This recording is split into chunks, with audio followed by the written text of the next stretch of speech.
Okay.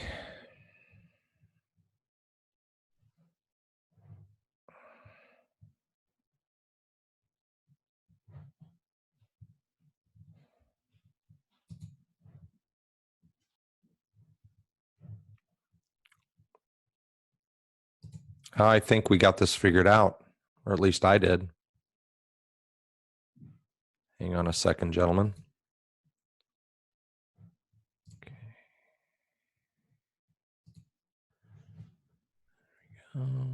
Attendees. Hi, Mark. I'm going to allow you to talk now. Hello there. All right, I'm unmuted you, Mark. Can you hear me? How about now? Can you hear me now? Yes. My bad. I the link I sent you guys before was to a practice session, and so I had to change that. So I was in the wrong place. So Can you see me or just hear me? I can just see you, or I can just hear you. So I'm going to promote you to a panelist. Okay. And then I should be able to see you. Hey, there you are. Can you see me now? I can. Can you see me? I can. I can see you waving. I could always see you. Yeah, I figured you could. See, this is the first time we've done it with people at a distance. That we did at the webinar last time, but all three of us were around a table. So we'll wait for Kurt to get on, then I'll name him a panelist, and then I'll be able to switch back and forth between all of you guys. All right, I got you. Yeah, this will be fun. So hopefully. Do you have any idea what kinds of people are these? Are these city officials? Are they some vendors? Or are they people, community activists? Or it's probably going to be a mix of all of them. I would imagine we'll have communities primarily. There might be a couple of vendors on too. In fact, I know a couple of vendors. Oh, I lost you. I can't hear you. I can't hear you. No. I lost you. Completely? Nope, now I got you. Yeah, somehow it got accidentally muted. Okay. All right, well, when Kurt gets on here, then I'm going to switch to my screen with my slideshow, and you'll be able to tell when I go to you as far as on camera. So. Okay. All right. These first through ones are always a bit hairy. Yeah. So hang on a second. I got to resend this to 764 464 311.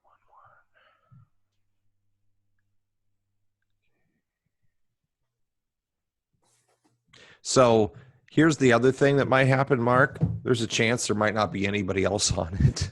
That's okay. In which case, I'm going to record it anyway. So we'll just act as if there's 1,000 people on. I like it. And hopefully we'll get Kurt on here. I'm texting back and forth with him. And Kurt's from where? He's from Vinton. Vinton, Iowa. Yep. Are they looking at fiber? Yes. So I'm going to probably mute you until it comes time to introduce you and say hi. Okay. All right. If you need my attention, just wave your arms. Okay.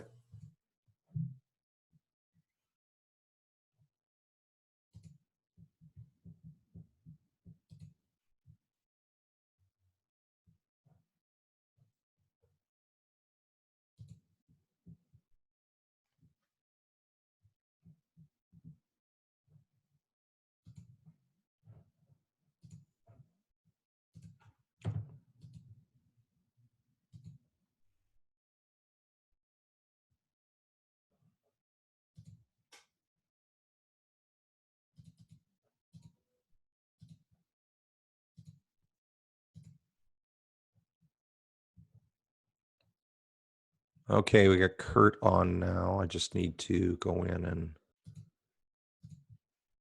give him the ability to talk. Hi, Kurt. How are you doing? We got her just in time. Dang, that was close, wasn't it? All right, gentlemen, I'm going to unmute you both, and I'm going to get my slideshow ready to go, and then we'll get started here in just a minute. And Mark,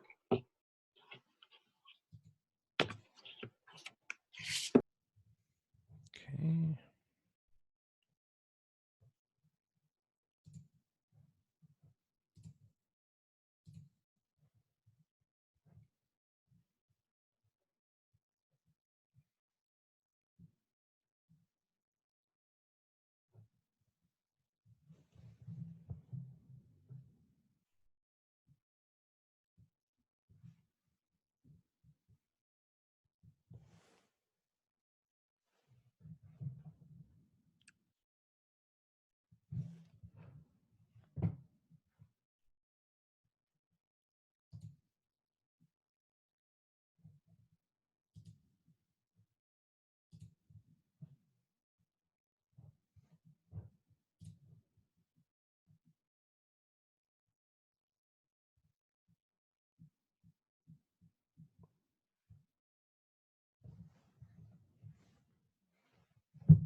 All right, we'll get things underway. We want to welcome everybody to the Community Broadband Action Network's Lunch and Learn. This is the second in a series of monthly webinars that CBAN will be hosting that are topics of interest to people who are looking for solutions to better broadband in or around their communities. My name is Curtis Dean, and I am the co-founder of CBAN.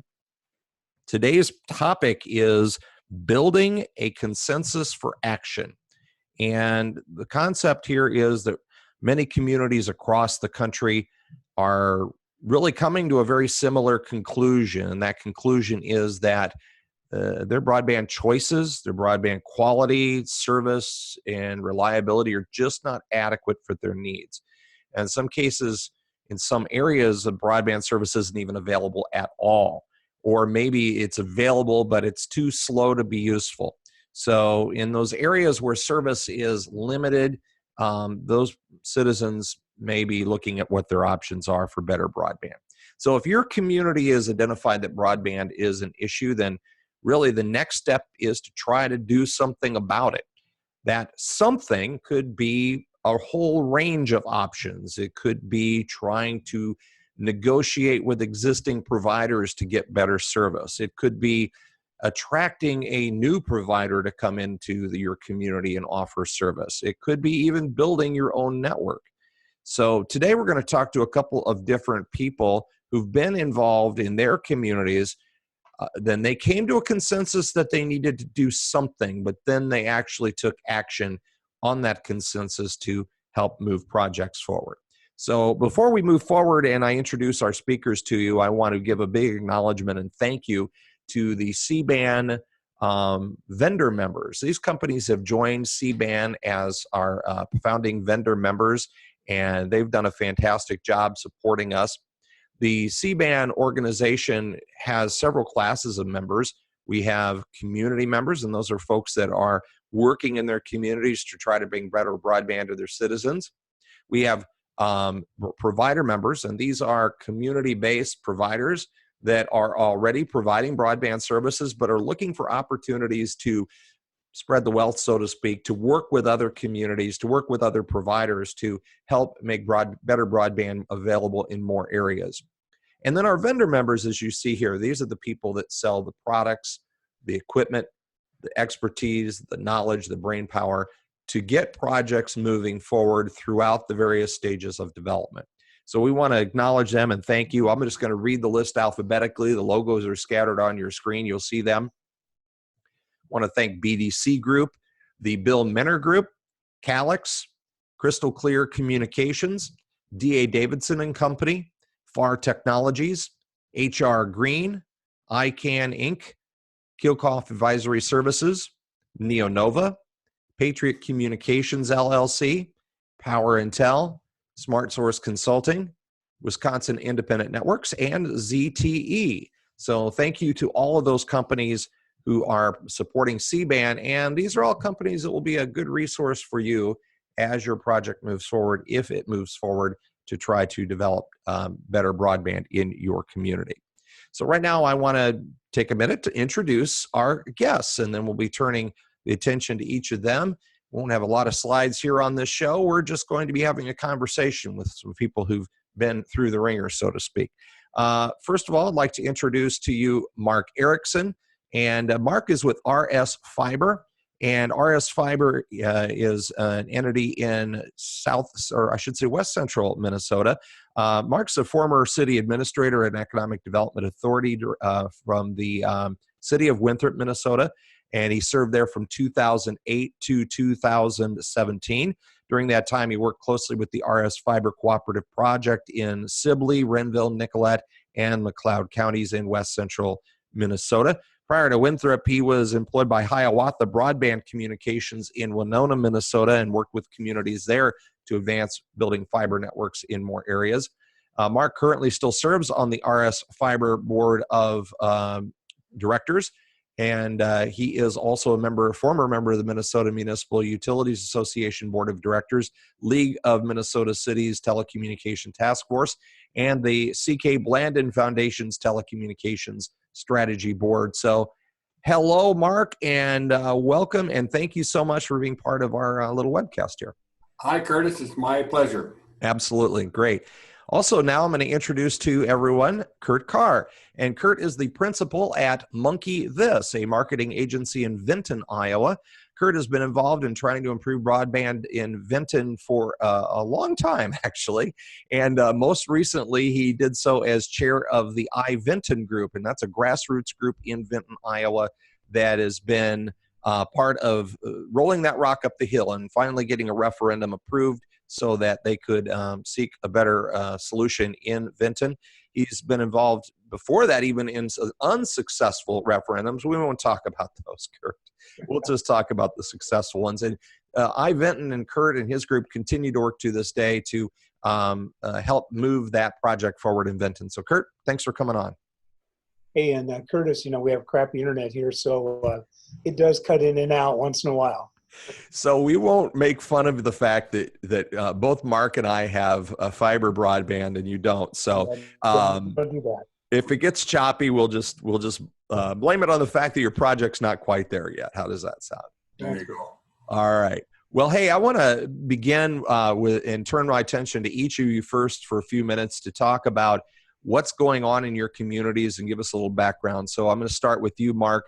Tell us a little bit about what RS Fiber is all about. Well, RS Fiber was a 10-city project to bring fiber to the home to those 10 cities, about an hour west of the Twin Cities. We started we actually started the project in 2009. We put the first spade in the ground about 2015. It took that long to get things together. Lots of meetings, which is great. Lots and lots of meetings. So we started to build in the summer of 2015, and this spring we just finished our 10th community. So all 10 communities have full fiber to the home networks. The largest community is about 2,300. The smallest is about 400. But more importantly, off of the fiber backbone that connects all of those towns using water towers and also grain legs along the fiber backbone, we have lit up a 50 down, 25 up wireless network that serves almost 1,000 customers in the rural footprint. In the background of this partnership we have with these 10 cities, are 17 townships. And the 10 cities each put in geo-tax abatement dollars and loaned it to a private cooperative to build this network. The goal is to build fiber to the farm. That's down the road a few years, but ostensibly at that point, the townships would then put in their geo-tax abatement dollars and we would begin that climb, which will be harder because of the higher costs and the less dense area. So we have around 2,000 customers. We're in our third year of operations, and we're doing okay. Great. Well, we often talk about here at CBAN community. In fact, that's in the name, Community Broadband Action Network. but the word community can be descriptive of a specific city or a general geographic location. In your case, you have a community of several counties, and inside those counties, townships, and communities all working together is really one big community. So correct. And it's, that's and off. it's really a lot of cats to herd there, Mark. What's that? A lot of cats to herd. Well, I'll tell you, and we can talk about it in a minute. It seems very difficult, and it was there were a lot of moving parts in the beginning. But once everybody understood what the vision was, and once they understood what fiber to the home can do for themselves and their community and their children and their coworkers and their healthcare and their all of that, they got on board pretty quick. It was pretty easy to herd those cats. That's great. And, we're going to talk a little bit more about that later, how important it is to communicate that vision with people. So, all right. Thanks, Mark. Kurt, I'm going to turn things over to you now. Tell us about Vinton, Iowa, and tell us a little bit about the project that you've been involved with there. So Vinton is a community of about 5,000 people located equidistantly from Cedar Rapids and Waterloo. We're served by two incumbents, CenturyLink and Mediacom. As my 8-year-old grandson said, hey, Papa, do you have the internet that isn't on most of the time, or do you have the one that's on but real slow? And so those are kind of the choices that we have here. Yeah. So we had a successful referendum. So can you hear me, Curtis? I can. You're sounding good, sir. Okay. So we had a successful referendum. Well over 80% of voters approved moving ahead. We have done some additional research. We've had, tremendous support from the community. But, now we're in that point where, where's the money? And then that gets to be a bigger issue with some folks who are, in positions of power and especially risk averse. So that's the mountain we're climbing right now. Well, that money mountain is always one that is a big challenge. We'll talk about that. We'll hit on that briefly today, but I actually, just to kind of tease it, our next webinar next month is going to be about financing. So good way to kind of plug ourselves a few weeks ahead of that one's. So Kurt, you mentioned that, and it sounds like over a number of years, broadband was a challenge for people in Vinton. Better telecommunications, several different attempts to have a referendum and move a project forward. What do you think were the reasons there in Vinton in particular that it took so long to move that discussion into taking action? Well, if we go back, the last referendum that failed was in 2005. That was the project that McLeod put together with, trying to get a whole bunch of communities working together. And of course, Mediacom came out swinging pretty hard on that. That had a big impact. It was also the case at that particular time that there were some issues that affected Vinton because of McLeod's businesses. And so there was some bad feeling there. And so we were a community that failed to pass the referendum. Moving back years prior, for most people, they really thought of a local communications utility as being cable television. Mm-hmm. And, why do we want the city in the cable TV business? So fast forward now, 2015 was the last election that we had that was so successful. But people, as Mark said, folks understand how critical high-speed broadband is for the future of the community, for bringing or keeping young people here, and for attracting businesses and young people. So I think it's just a whole different landscape today. That's a really good point, Kurt, because the motivation has changed a lot over the years. And as someone who got my start being involved in this business in 1997 in Spencer, Iowa, the internet was really just a gleam in the eye at that point. In Spencer, Iowa, the community got behind a system for, it seems silly now, but they wanted better cable TV. And in particular, they wanted a Fox station because there was no Fox TV station on the current cable company at that time. And, as the people who were leading that project in Spencer, again, we're talking 20 some years ago, we had to communicate the vision that, yeah, today this may mean better cable TV for you or better channels or whatever, but you really need to think beyond that, because the vision is really about long-term community control of your access to technology, your access to telecommunications.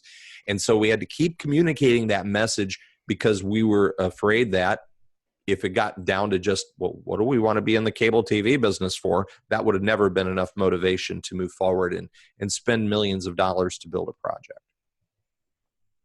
So Mark, talk a little bit about in your community and the communities that you work with there with RS Fiber.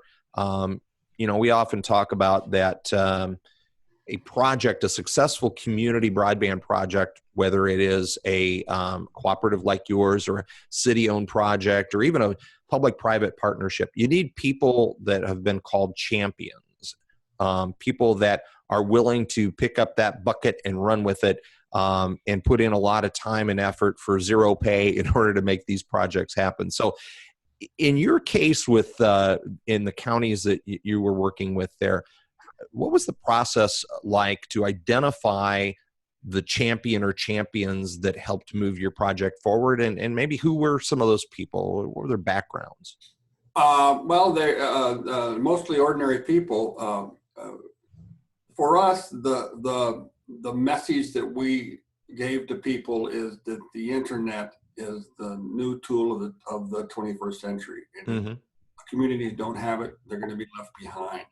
So we originally wanted to do it here locally in our town. I was the city administrator. It was my mayor's idea. It was completely his idea, and the council bought in. We tried for a year to work with our local phone company. They eventually just said, no, we're not going to do it. So we could only reach out to other communities because we're too small to do it ourselves. So we approached them from a city administrator to city administrator, a council to a council, and we educated them on what fiber could do and what the potential was. Now, assisting us along that route was the fact that Google had announced a competition for a Google Fiber community, and that put it on people's radar. They said, oh, well, Google thinks this is important, so this must be important. We found compatriots in other city officials, other city clerks. We have a couple, 3 mayors that became very bullish about it. We held about 125 public meetings. In those meetings, we discovered people that were willing and passionate and wanted to go out and beat the bushes. But when we decided, on the advice of our county economic developer, to make it a fiber to the farm project, that's when the enthusiasm for it really kicked in.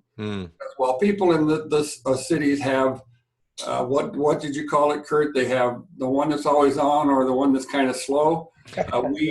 We were in that same boat, but the people in the rural areas really have nothing. I mean, nothing.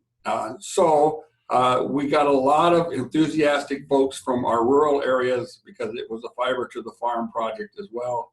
And that sustained us. When we had an obstacle to overcome, I remember a couple of times we called for a all hands on deck meeting, and we had 80, 90 people show up, and away we went.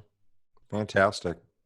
So Kurt, your election now, your successful election was November of 2015, right? So I'm just counting the calendar days here. That's been 3 years. Yep.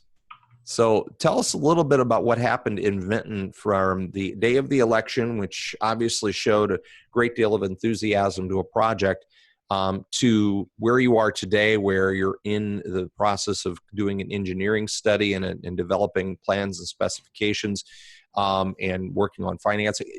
Why was it a 3-year gap in action there?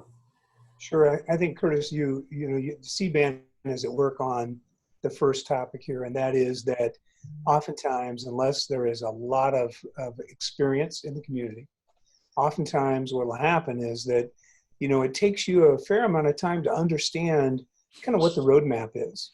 What are the next steps to take? Which firms should we work with? I think that was a big issue for us. You have to begin to think about, are you going to an engineering firm? Are you going to some other kind of consulting firm?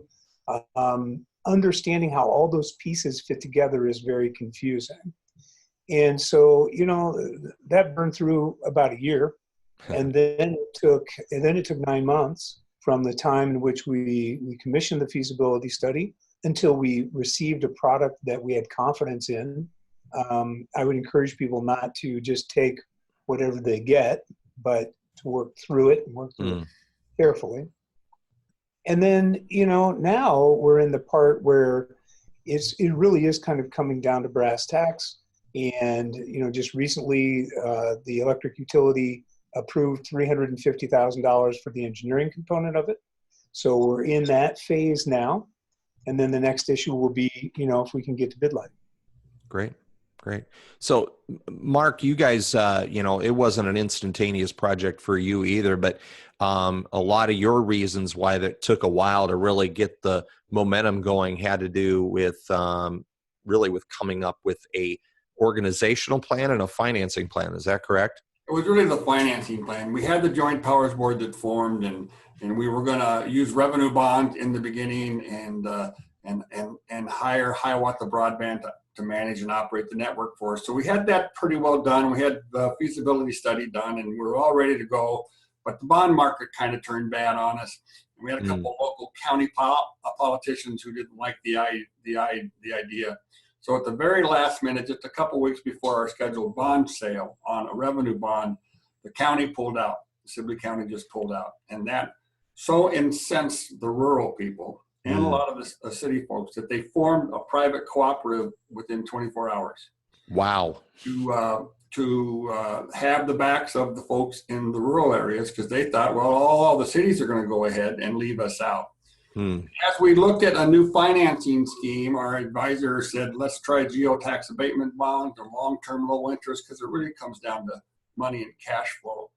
And he came up with the idea of, well, let's have it under the umbrella of a private cooperative. It's a private business, and the Joint Powers Board can sell their geo bond and loan it to the cooperative as an economic development loan. The cooperative will make the bond payments on behalf of the Joint Powers Board.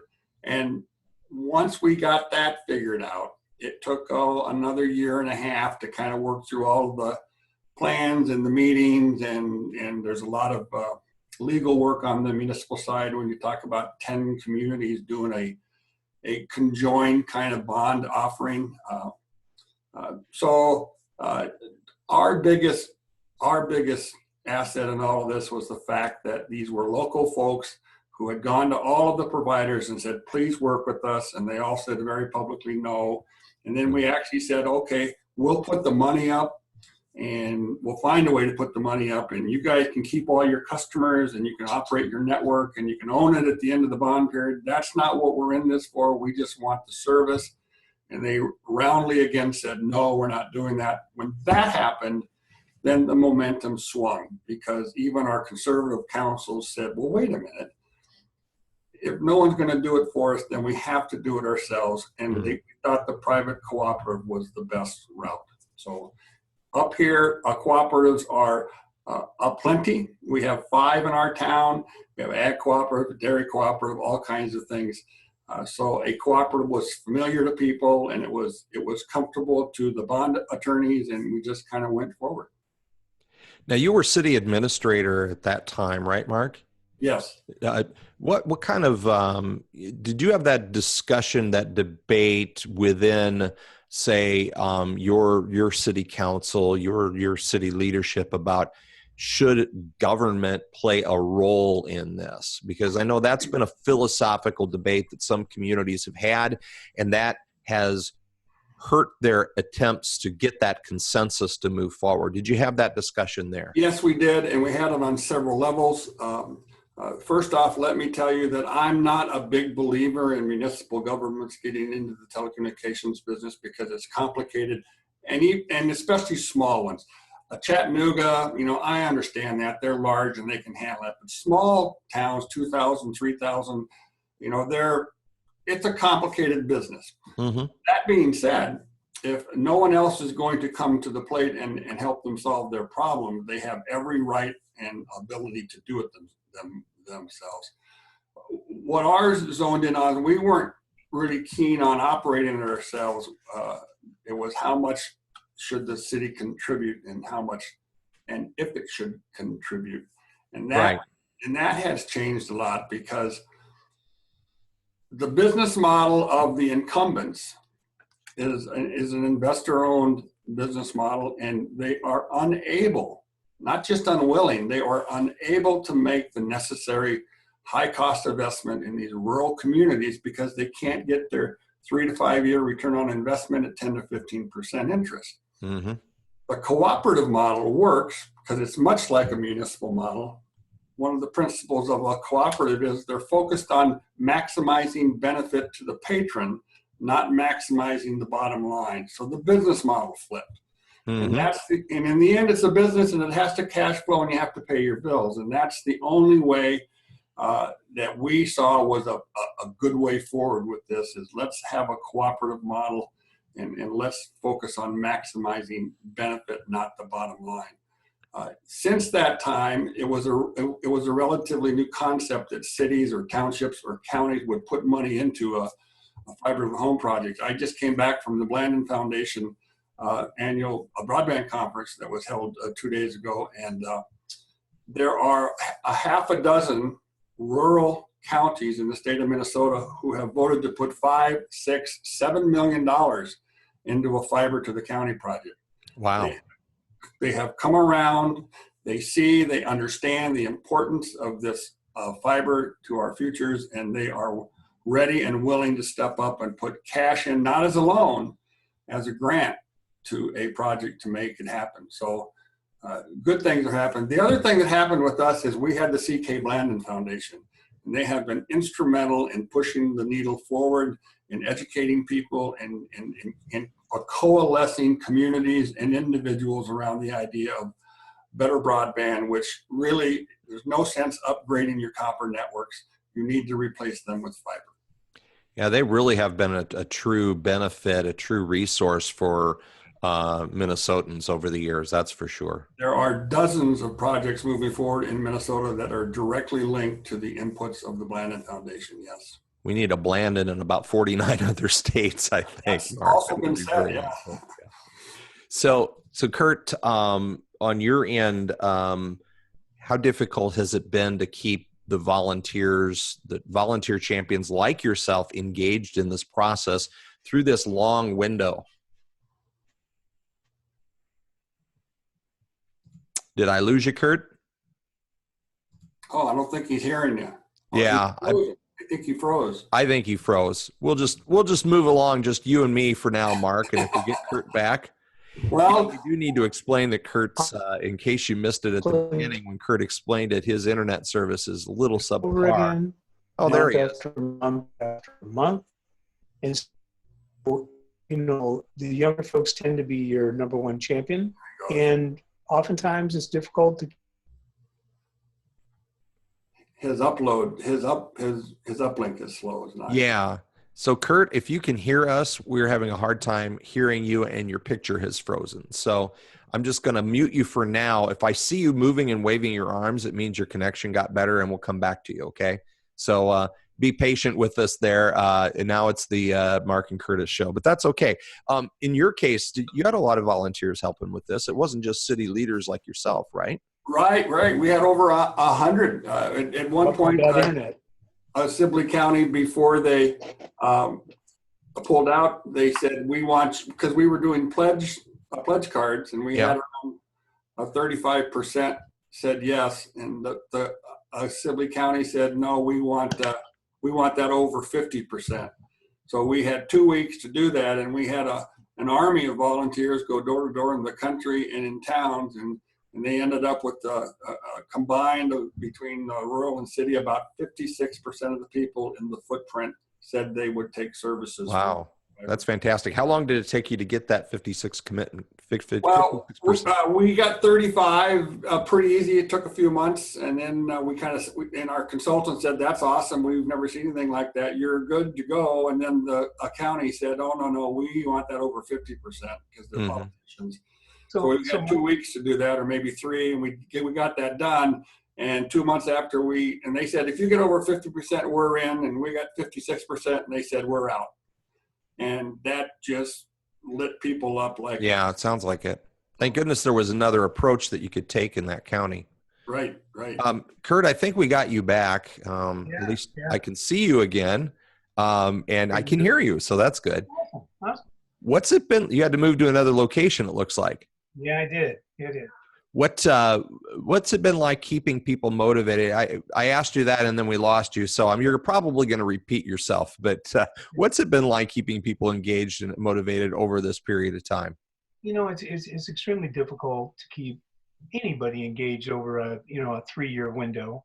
For me, it's been 6 years. Don't ask me why I've been working on it that long, but that's one element, is just keeping people involved. The other is that I think oftentimes we don't understand that the younger generation approaches volunteerism very differently than my generation does. Yeah. They really want to have a task. They'll come in, they'll roll up their sleeves, they're going to do this part of it, and then they're going to move on and do other things, whether that's Little League or whatever it happens to be. So I think we have two challenges there. One is just the time frame, and then the other one is our biggest fans tend to be younger folks, and they've got a lot going on in their lives. Yeah. That's Mark, I do have a question for Mark, if I can ask. Yeah, Curtis. please. Mark, when you went out and got people to sign up, did you have pricing ready to go, and you knew what the service offering was? Yes, not specific, and we had a pledge card which I can send you. We had 2 iterations of them, and I can send that to you. But we had estimated what our price points would be, and we told people, look, this could go up. It probably won't go down, but it could go up. But if we were launching today, this is the price that we would have. These are the channels that we would include. These are the internet speeds. And our initial offerings were 50 megs up and 50 megs down for $50. That changed, and we now offer a gig up and down for $70 a month, or you can get 100 megs up and down for $50 a month. So we told them what they could get, and we told them these are the price points, and we got criticized because when we did these pledge cards, we didn't have them put money into a pot. Mm-hmm. And they, once you have money in, they say, well, now they're committed. And we didn't see that as that important. We read the tea leaves, and people are still very excited about this. Now, in our case, it's been interesting because MediaCom immediately improved their services. 8 of the 10 towns have MediaCom. 2 of the small towns didn't have any cable, but MediaCom immediately improved their services and did a substantial improvement, did a good job, and lowered their prices. And they lowered their prices. Some people were paying $180 a month. Now they're paying $80 a month because they wanted to slow any migration from MediaCom over to RS Fiber. We see that as a win because people locally now have competition and they're saving money. At risk on a typical house in Winthrop, if the co-op can't make the bond payments and the city has to, I'm going to get taxed about $10 a month to have this fiber network here. I'm saving $50 a month. And people who aren't RS Fiber customers and have stayed with MediaCom say, well, that's not fair to me. I'm not using RS Fiber, but you're saving $50 a month. You're benefiting from its presence. So there's some a dollar and cents here that just has to play. Absolutely. So that's part of the discussion. I know, Kurt, you and I were talking before we got going here a couple of days ago about as you're looking at moving your project forward in Vinton and knowing that financial plan is going to have some necessary take rates in it. How do you measure that, and whether a pledge card or a pledge plus where you say, I'll do it and here's $20. I know that's part of the discussion you're having in Vinton, is how you proceed with that. So. Yeah, and I think it's kind of a sticking point for us at the moment, because I don't think it's clear whether a pledge card would be sufficient for the folks who are concerned about it. Mm-hmm. So that's kind of the whole thing kind of being wrestled with here. I think we're experiencing the normal things that communities do. It's a lot of money, and so measure twice, cut once. Well, Kurt, I have a question for you now. because we face that same thing. Well, this is a lot of money. Oh my goodness. And we pointed out to people, and actually they pointed it out to us at these meetings, that there's a risk in doing nothing. The real risk is in doing nothing. So I had one banker come up to me and say in the very beginning, so you're going to borrow all this money and you're going to put it against our taxes, and let's just go to the worst case scenario and say that it fails. All right, let's just go right there. I said, all right, how much are my taxes going up? Oh, $10 a month, whatever. Oh, is the network going to be pulled out of the ground and taken away? Oh, heck no, it'll stay there. Is somebody going to operate it? Oh, absolutely. And the bond get paid off in 20 years. Well, he said it's a no-brainer because now you have that asset in your community. You have an infrastructure that gives you competition, it gives you world-class access for business, for education, for healthcare. He said it's a no-brainer. And he's right. And people need to hear that this really isn't a tough decision. This is your future, not just your future, the future of your kids and their kids. These networks will last for 50, 60, 70, 80 years. So I'm sorry, you got me going there. I love the soapbox. I spent a lot of time there. Kurt, I'm going to come back to you, but Mark, on that same point, how do you, and you just made a very eloquent approach to it. I appreciate that, but you're still going to have those people, and some of them may be in a position of decision-making that say, well, I don't need faster internet, so therefore nobody else does. No, yeah, we had that. Oh, absolutely, we had that. And they basically got laughed out of the meeting because we took extra pains to educate people about fiber, the basics of fiber. And matter of fact, we mailed a fiber primer from the Fiber to the Home Council, now called the Fiber Broadband Association. We mailed 14,000 of those out to people in our footprint, 2 mailings of 7,000 each. A basic primer on what fiber is, what bandwidth is, what upstream is, what downstream, what it can do. It's called What Can Fiber Broadband Do for Your Community? Mm-hmm. They will give you these primers for free. And it was an invaluable tool. So when the elected officials stood up and said, well, I got 6 megs at home, and Frontier says I'll never need more than that, people laughed at them and said, well, you're crazy. I need more than 6 megs at home now just because you don't use it. So it was through the education process that really allowed us to fuel this project and overcome those, what we called cave people. Have you ever heard of cave people? Oh, yes. Citizens Against Virtually Everything. And we had our group, and they had their chance, and we asked them to come forward. In the very end, when we had these meetings around this GEO bond, and the 6 or 8 people that always showed up at these meetings and said, we have to stop this, they gathered all of their forces together, and 4 people showed up. Mm-hmm. Even the ones that were advocating wouldn't show up. There weren't a lot of people against it.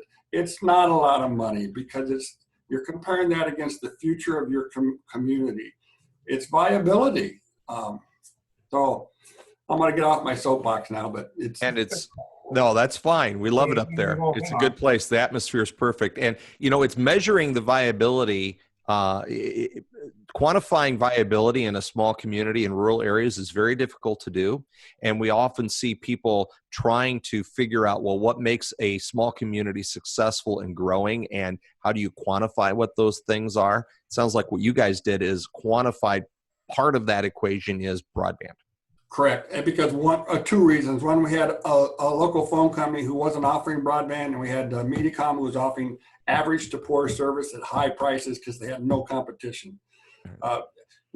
This can kind of be talked about now because it's about 99% done, but the presence of our fiber network attracted a 4-year medical school to our footprint.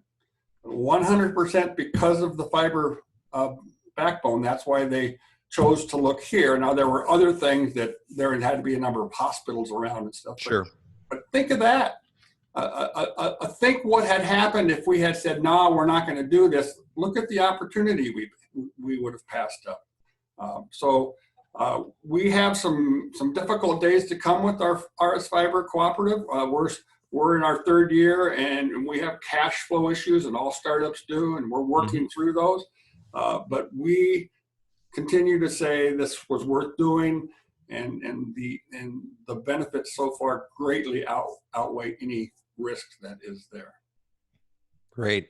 So, Kurt, I want to ask you how volunteers like yourself and others who are part of the iVinton group have been a big part of this. But talk about the other constituencies within Vinton, and by that I mean education, healthcare, businesses.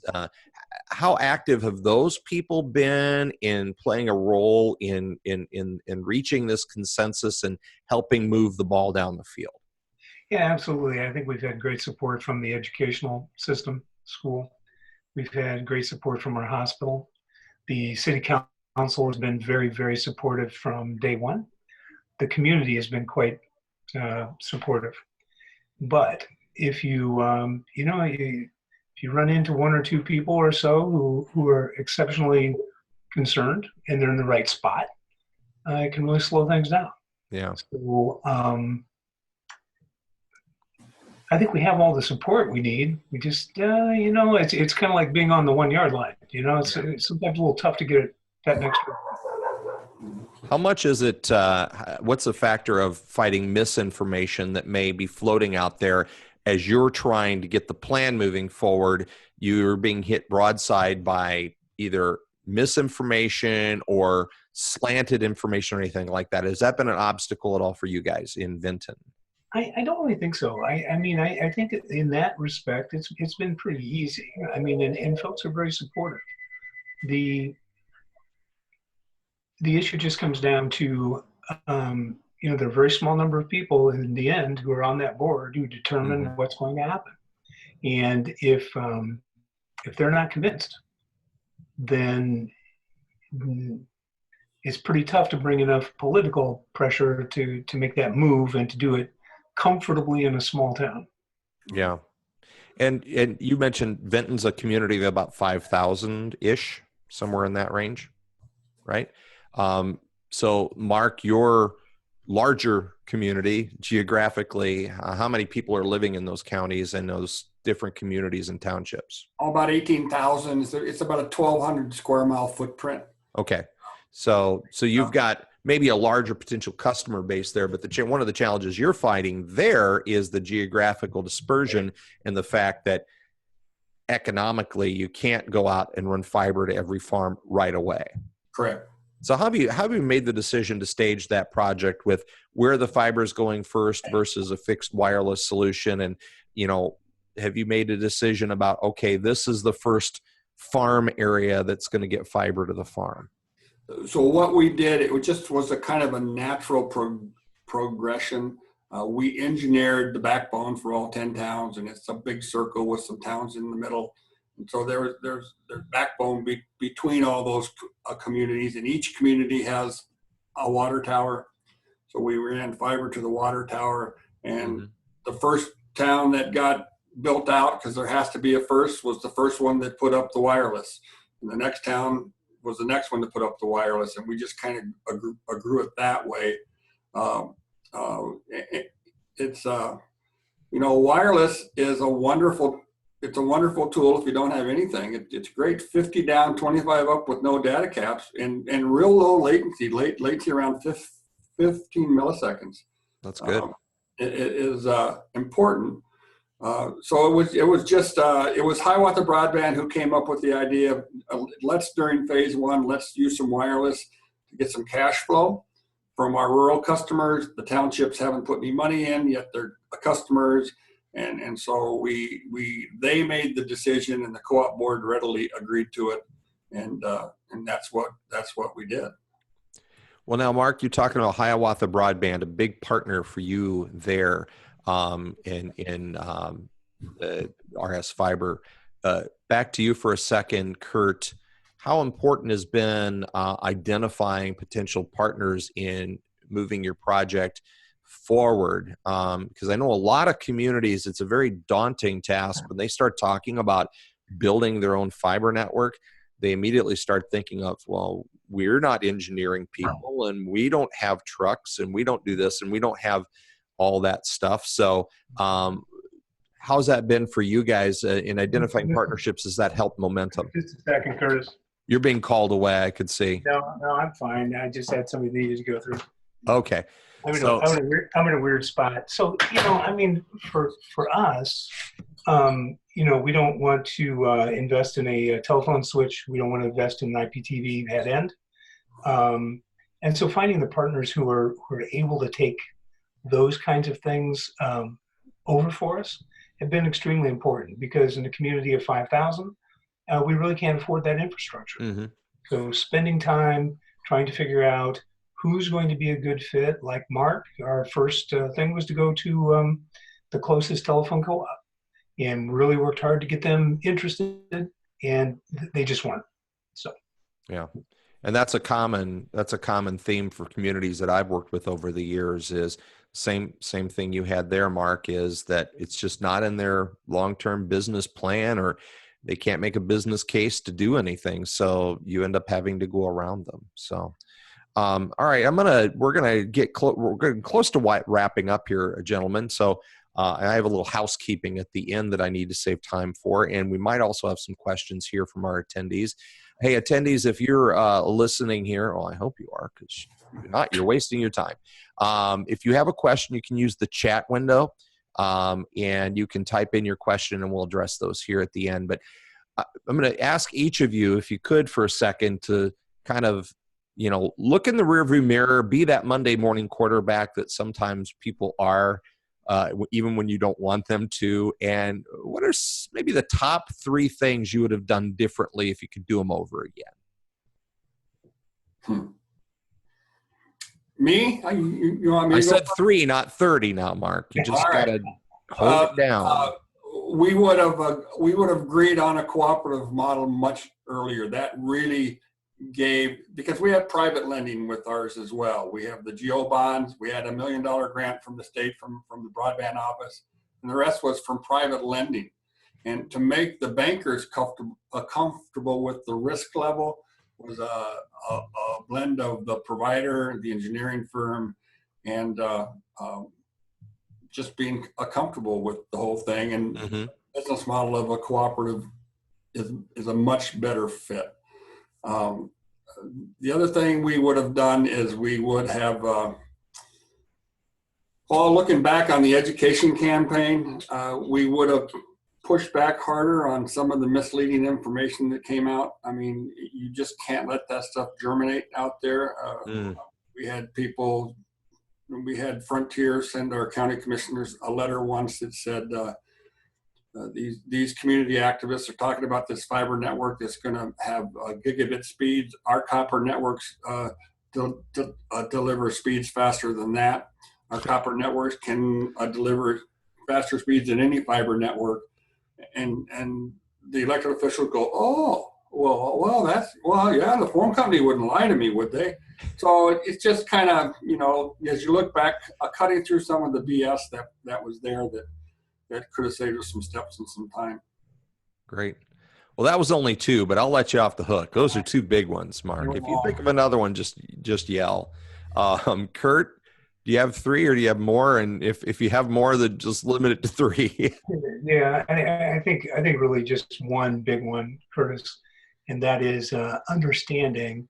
My thought was the vote's done. Now I'm going to turn it over to the board that's now responsible for this, and I'm going to go home and wait for them to get things all tidied up and done.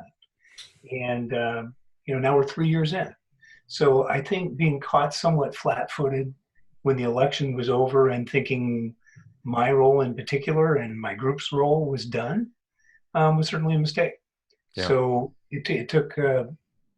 If we had known that we were going to be in it for the long haul, we would have approached a number of things a little bit differently. Yeah.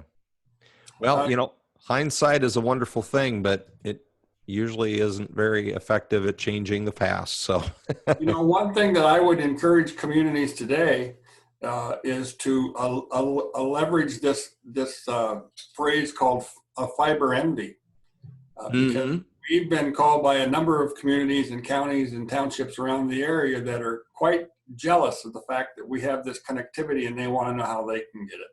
Yeah. So the concept of fiber envy can be used not in a malevolent way, but Sure. just, just to use as a positive motivator. I know that when I've gone out and discussed this with communities in the Iowa area, I like to show a map showing here's where all the fiber to the home is in Iowa. And the thing that a lot of people immediately notice is it's not in the larger cities. It's in rural areas that are served by, guess what, cooperatives or municipals. And that's because those folks have a different business model. They have a much tighter community focus and customer service focus, and they are willing to make longer term investments in their infrastructure than the big guys that, like you said, Mark, earlier, need that really quick return on investment.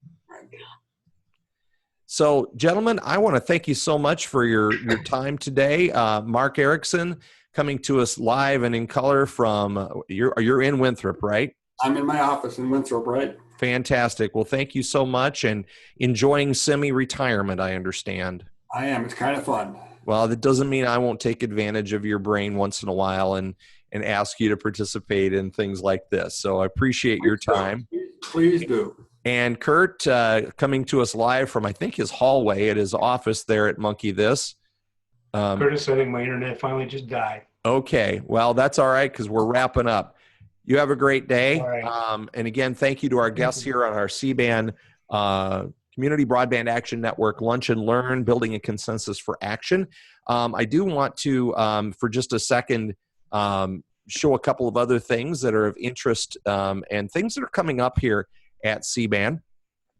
First of all, we have our next CBAN Community Broadband Action Network webinar. It is coming up on Tuesday, November 13th. It's called Show Me the Money, and that will also be at noon. It'll be daylight time by then. Hard to believe we're almost that late in the fall. And our presenter and host will be Todd Kielkoff, who is one of the CBAN co-founders, and Todd will have a guest, Michael Maloney. He's with D.A. Davidson, and they are a financial advisor, and they have put together a couple of financing plans for broadband projects. So they're going to share some of their perspectives and input on that. So we hope you'll come back and join us for our next CBAN Lunch and Learn webinar on Tuesday, November 13th. Our Community Broadband Summit number 2 is coming up in March 12th, 2019, and that will be a one-day event at a location to be determined. We think it will be somewhere in and around the central Iowa area, but we will nail that down and get that word out to everybody just as soon as we determine it. We had a nice turnout last year, about representatives from about a dozen communities that are considering broadband as a need, and potentially projects were there. And this year, our CBAN vendors will also have an opportunity to set up tables and talk a little bit about what they provide, the services and expertise that they provide. Want to remind you that we have our municipal broadband group on Facebook. This is a closed group, and we set this up as a closed group so that the trolls will stay away. So in other words, we don't think that the big incumbent cable operators really need to be on this group. They can go do their own thing. This is for people who are interested in community-based broadband solutions. That would be communities themselves, advocates, providers, and of course the vendors that are part of CBAN. It's just go to facebook.com/groups/municipal broadband. You can see the address up here on the top, and ask to join the group, and we'll get you approved so you can start participating in that. Also on Facebook is the Broadband Bites Facebook page. It's just Broadband Bites after the Facebook URL. And this is a place where we post a lot of links to articles that are of interest to people involved in community broadband. And so we'd welcome you to come there. We'd also invite you on the broadbandbites.com website. That is the blog that we post stories on a regular basis. And then if you hover over the page, you'll get this little pop-up window you see here asking you if you want to subscribe to the Broadband Bites Blast. That's a weekly email newsletter that goes out each Friday. And if you subscribe to that, then you'll get it delivered in your email box. And of course, you can go to broadbandbites.com anytime you want, read the latest news. I'm always trying to get stories on there, at least 2 or 3 a week, that are of interest to folks. And finally, the broadbandaction.com is the website home of CBAN. So we invite you to go there. If you're not already a CBAN member, we invite you to join by clicking the Join CBAN link and going to the type of membership you're eligible for, filling out a brief form, and we'll take it from there and get in touch with you. We are going to be continuing to grow our membership the next couple of years as the ramp-up phase here, as we really try to develop a good, vibrant network of people that we can hopefully contribute lots of good information to communities out there that are looking for better broadband. So on behalf of Mark Erickson with RS Fiber and Kurt Karr with iVinton, and also on behalf of my fellow co-founders of CBAN, Todd Kilkoff and John Ann Willow, I'm Curtis Dean with CBAN. Thanks for joining us here on our CBAN Lunch and Learn. Thanks.